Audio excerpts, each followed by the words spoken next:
Welcome to the Underground, the Steel City Underground, the black and gold standard for Pittsburgh Steelers coverage.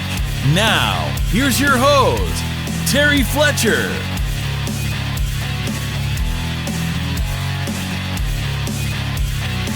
Hello, everyone, and welcome to the Steel City Underground podcast. My name is Terry Fletcher. Yes, I am back with the WTF weekly podcast. What is WTF? What the football. So every week you'll hear from me. It'll be about the happenings around the league, what the football happenings, strange things that are going on in every game, but heavy Steelers, of course, since we are the Steel City Underground podcast. So this week we have week 1. What was going on? Well, we opened with the Kansas City versus Texans, and that was an interesting game because we had combined $640 million between the two quarterbacks. And Mahomes, he looks even better than he did last year. What was interesting to me, though, wasn't the quarterback play, even though he made some great plays. And I think actually the Super Bowl probably goes through Kansas City that we have to get for us to get there. But I think the biggest surprise was their rookie running back, and that would be Clyde Edwards-Helaire. So CEH. In the fantasy league that I'm in, one of the people I play against, he actually picked him up, and I'm like, you've got to be kidding me. He almost scored close to 30 points. So that was crazy. I mean, he just really 138 yards. He had a touchdown on 25 carries. He was just ridiculous. And actually talking about rookies for a second, it's interesting to hear some of the things that some of the rookies were doing that really have a what the football moment. So Joe Burrow, he was Cincinnati. He was the number 1 overall pick. He was so hyped. How did he do? Well, he almost won. He actually didn't do too bad. But because of a Randy Bullock missed field goal, because of a calf strain, he did not win his game. But he was close. He did a decent job, almost 200 yards passing, and he had a rushing touchdown. But I think they're pretty happy with the flashes there. But just the look on his face, and it was a true what the football moment when the field goal was missed. So that was interesting to me. When you get to Seattle, talking about rookies still, the Freddie Swain, which is a wide receiver, he actually did pretty well. He didn't actually score, but he helped us set up a lot of football scores for them. So he recovered a fumble to set up a Wilson 4th touchdown. Seattle just played well. I think they're definitely in the discussion for a run here, the way Russell Wilson is playing. For Tampa Bay, poor Tom Brady. But actually, I'm kidding when I say that. I don't know if you heard a little disdain in my voice there. But they have a new rookie. He's a safety. His name's Antoine Winfield. Now, the reason I bring him up, he did a good job. He had 6 tackles. He had a quarterback pressure and all that. But here's what's funny. Again, I mentioned fantasy football. He was projected to get 28 points. Now, obviously, that's a what the football faux pas for Yahoo Fantasy, but he ended up getting 7, and they adjusted the projection to 6.5, so he did well. But I just thought that was funny. I'm like, we have a safety that's supposed to get more than 2 wide receivers combined. Yeah, they needed to adjust that. And then Buffalo rookie, they had running back Zach Moss, and he actually did pretty well. He did well on receiving more than he did actually on running the ball. So the best runner actually was their quarterback, but he did pretty well. I thought, okay, they at least got something out of their one of their draft picks. So I think that was actually a good thing. But what else happened that really gave you pause for what the football? I would say Detroit wide receiver, last name Swift. He dropped the pass with 6 seconds left for the win. Just the look on Matthew Stafford's face, and he just pounded sand when he missed that ball directly to him in the end zone. Nobody really was around him. It got broken up, but he just missed it. And we were all screaming. I was actually having brunch with friends. They had a big screen TV now that we're allowed to dine indoors, thank goodness. And it was the loudest scream I heard. So back to Tom Brady. Where are we at with Tom Brady? Well, I don't know about all of you, but I really got tired of the constant hype. Didn't matter what you turned on, what you were listening to. Everything was about Tom Brady this, Tom Brady that, and he's just going to be the best thing ever at 43 years old, after being in New England for 20 years. But he had a major loss. He had 2 interceptions and a pick, and Gronkowski, which he brought back, his buddy, was a non-factor. And I think it even kind of put salt in that wound there because Bill Belichick with Cam Newton won his game. And Cam rushed more than he ever has, and people were worried about his mobility as he's banged up a lot. So Tom Brady definitely had a tough game. And I don't know if it was his age showing or what, but he really just didn't get his receivers involved. It was really limited. I actually have Mike Evans on my fantasy team, and he was supposed to get 13 points, and he got 2.5. I mean, right there, how do you not target him? So he was not involved at all, and it was kind of a sad day for Tampa Bay. And then you hear afterward, you hear Bruce Arians basically saying, oh, well, this person missed their route, this person missed this, and it's just, stop with the excuses. I know he's in a different town, I know he's got a different coach, but he's been in the league 20 years. He should know what's going on. So one of my favorite What the Football losses this weekend, boy, I'm kind of busted on people here, but this is what this podcast gets to do. The Cowboys lose to the Rams after leading at the half. And I think I was actually surprised that they were leading at the half. They did not play well at all. It was a very, back and forth game. Goff finally played pretty well. He's, to me, what you call kind of pedestrian. So nothing to write home about, but he's one of the, I would say, top 15, probably closer to that 15 in my opinion. But you know what? You pull out a win, you're pretty excited about that. So one of the interesting comebacks was the Washington football team, the generic team out on the East Coast. They came back from halftime down 19-0 for the win. And what I really liked about this, and if there's anything heartfelt about things that are going on in the league right now, this is something that everybody can truly get around and relate to. And that is, the coach, Ron Rivera, it was announced prior to the league starting that he has cancer, and he had to go in at halftime and get an IV. And he's really just working through his health issues. And he asked their quarterback to give the halftime speech, and they came out and ended up winning, 27-19. So you really have to respect what that team did and what they, pulled off after being down almost 20 points. So good for them. I was really happy for them. And I have a friend who's a big Washington fan here, and he had to get all new equipment, or not equipment, but all new jersey, all new t-shirt, all that kind of stuff. And so fan gear. And he said it was worth it. He was pretty excited about that. So going back to kind of, and I hate to call them the old guys because I'm going to come up with our quarterbacks soon, which I'm sorry, Ben, but once you get over 35, that's what they start calling you. And, they did that visual too about all the young quarterbacks in the AFC North, and then they put Ben in the front of the campfire. But first, talk about the Colts. So who went to the Colts? And the same draft class, 2004, would be Phillip Rivers. Boy, did he look terrible. He had 2 interceptions, also a pick. And it seemed just like vintage Phillip Rivers.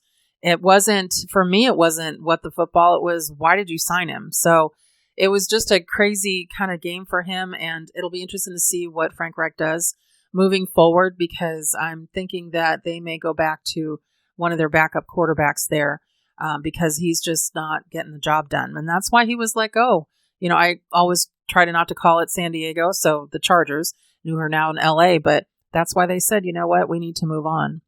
So let's get to the Steelers with the football. And oh man, this started off slow for sure. And, one of the things that I think people miss when it comes to, or have missed, when it comes to what the effect of the shutdown and COVID and all that has had on the players and the team as a whole, especially with no OTAs, a very limited mini camp. And the biggest thing would be no preseason. So we didn't have our 4 preseason games. Well, what does preseason do?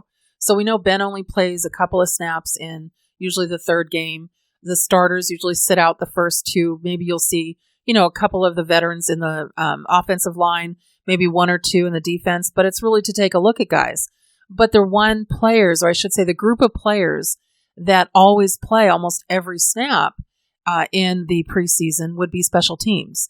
And Chris Boswell, I'm going to kind of pick on him a little bit, only because I think Chris is solid. I always actually draft a kicker in my fantasy league, and I always draft him around the 6th, 7th round, and I drafted him again. And I really was not upset at the fact that he did miss that, PAT, And he also kicked one out of bounds, which was awful. But, and because then it ends up at the 40-yard line. That's like one of the worst sins you could ever make in football. But remember, if he was actually in preseason games, he would have had at least 12 game time situations. You have to think between kickoffs and field goals and extra points. I'm just averaging. He might have had maybe 3 a game. So you're looking at minimum 12. And he had none. Absolutely no game time, anything. And so for him, I think that, and also Deontay Johnson, he actually muffed the punt at the beginning. And I was like, this is how the game's going to start. You've got to be kidding me. And I know many of you were thinking the same thing. And everybody overreacts right away. But if you watch it, and they said the wind was swirling out there, he got too far under it, or there was no way he could catch it. If he caught it, it would have been up by his neck. And I've watched the game back 3 times now just so I could be clear on what was going on. And it was just really kind of odd just to see all that. But the special teams definitely is hurt when it comes to no preseason. So I'd actually like to see at least one game come back next year. Well, it'll be interesting to see what actually happens. But did you notice how quiet it is now out there? That bonk you heard from the missed PAT, you could hear it, and you could hear it all the way. I'm in California. You could hear it all the way across the country, but on TV, boy, that you can hear when that stadium is quiet. I think one of the best What the Football moments had to be Hayward's interception in the end zone. It was his first career interception. He just got a very big payday. At his age, at 30 years old. And I know he was so excited for that. And you could see on Twitter that his teammates, his fellow defensive players were giving him a really hard time in the effect that they were like, we're never going to hear the end of this. So that was actually kind of a cool moment for him. Now, I know other teams are saying, what are we going to do with the 2 basically defensive ends, Watt and Dupree, on the Steelers? What are they going to do? Because they are just the best bookends I've ever seen. They are amazing. And it is crazy to me to really, try to figure out how other teams are planning for them. So I am so happy we have them. TJ Watt's definitely going to get paid. And this is going to be a great year for Bud as well. So let's just hope we get to keep them in the long scheme of things. Now, to me, was a game changer in the game. There was this one play, and it wasn't a catch. It wasn't a run. It was a fall on a fumble. And you know who I'm talking about, Juju Smith. Juju Smith-Schuster. Juju is amazing, and I never lost faith in him last year. He lost his quarterback. If you remember when Ben was out and AB, long time ago, he had to rely on the backups, and their numbers just tank. It's terrible. And that was what would happen to him last year when we were basically on our 3rd, possibly even 4th string quarterback with Duck. Even though we held our own and didn't have a losing season, we ended up having an 8-8. And actually with the extra game this year, we would have actually made it to the playoffs. But Juju is going to be fine. Juju is being Juju. But to have the instinct to watch the play all the way to the end, to come back in after going out of bounds and set his feet, and then go back and make sure that with a pile of giants, I counted 5. Coach Tomlin said in his presser he counted 9, but I counted 5, and he fell on it and fought for that ball. And to me, after Snell fumbled, after making such a great run, that was an outstanding play. And that's a selfless play. He also made a block so Snell could run into the end zone earlier. So he is just an all-around player, building his brand. And I'm telling you, I just love him as a Steeler. So that was a definite What the Football moment. Another one would have had to been Chase Claypool. So back to rookies. I mentioned other teams' rookies, but what about ours? So Chase Claypool, our wide receiver that we drafted, and that toe tapper at the side, he only had 2 receptions and 2 targets. But we'll take it because it reminded me of Santonio Holmes in the Super Bowl against the Arizona, and it was awesome. And even Ben said, I haven't had a chance to go look at it yet. I'm sure he has now. But he was just so excited that he kept his 2 feet in bounds and really got that. So that was just a great flash of his debut. And that's really what it was. It was a debut. Now, I mentioned Benny Snell football. Mike Tomlin likes to say that. And I don't know about you, but watching Connor, who's out again because of an ankle or was out that game, they said they've left the light on for him. I love the Tomlinisms. But for me, I really love his story. I do. coming back from cancer and, being a native Pennsylvanian and coming back in and being drafted. And I know he's trying. I know he came in very, very fit. He did everything he could to make sure that he, was working out. And he was bulked up. He looked like he was ready. The problem is, and this is what happens sometimes with a compromised body, he just can't stay healthy. He can't. And it's just unfortunate with how much he was out last year and the year before, and now all of a sudden this year.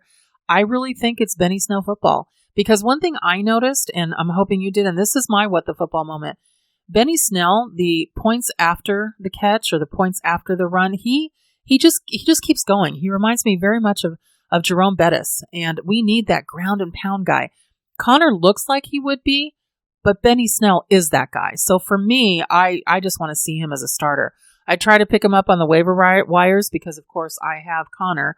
And yeah, everybody gobbled him up right away. So it'll be interesting to see what happens there. But what the football Giants, let's go on the other side of the ball here because I don't know what was going on there. I'm sitting there like, why? How are we able to stop Saquon Barkley? He basically was doing a little bit of in the catching game with passes. And then they said at the end that he had 6 rushing yards to Ben's 9 yards. And then around halftime, I was reminded who their offensive coordinator is. Yep, Jason Garrett, not using the running back to their fullest extent. Now, I'm happy that he didn't do that, but it was really interesting because not using him was, he never had him in for 2 plays at a time running. Who does that? Our defense held him to 15 carries and 6 yards. And, they only missed a tackle on a screen pass where he hurdled bodies.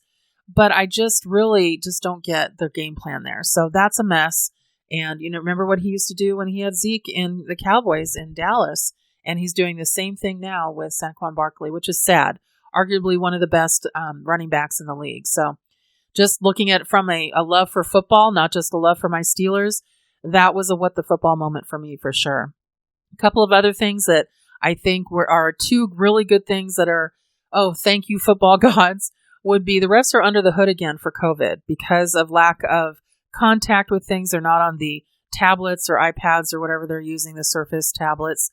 And so they're back under the hood. To me, that's old school. I love it. So I'm really happy to see that.